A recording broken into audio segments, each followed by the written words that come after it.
Pakistan will stand by Kashmiris, Ambassador Munir Akram tells New York audience.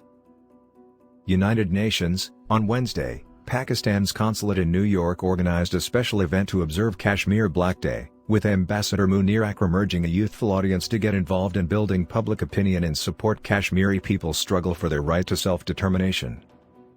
Almost half of the gathering at the event, which marks the anniversary of India's massive invasion and occupation of Kashmir on October 27, 1947, were Pakistani-American students from colleges in New York. Addressing himself to the young people, Ambassador Akram, Pakistan's permanent representative to the UN, asked them to help create awareness among people here about the Kashmir issue, highlighting the gross human rights abuses in the disputed territory. This is a democratic country and its leaders are responsive to pressures from their constituents.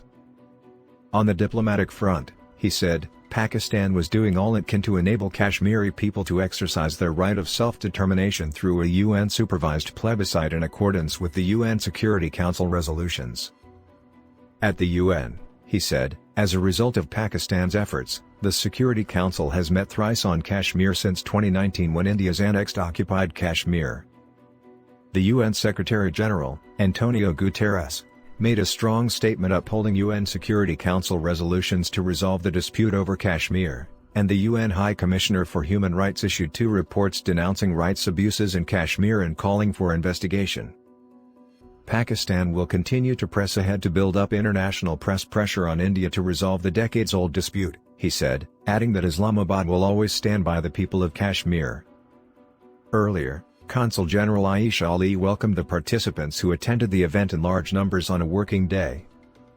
She denounced India's state terrorism and the demographic changes it is bringing about in occupied Kashmir. In this regard, Aisha Ali expressed solidarity with the people of Kashmir. Other speakers included, Ali Rashid, president of American Pakistan Advocacy Group, Tashfeen Qayyum, a Kashmiri activist, and Asif Rahman, chairman of the Kashmir Humanitarian Task Force. On the occasion, messages of President Arif Alvi and Prime Minister Imran Khan were read out. A documentary depicting the oppression let loose by Indian security forces in occupied Kashmir and human rights abuses there was shown. The meeting ended with a duel for the liberation of the Kashmiri people from India's yoke and for the solidarity and integrity of Pakistan.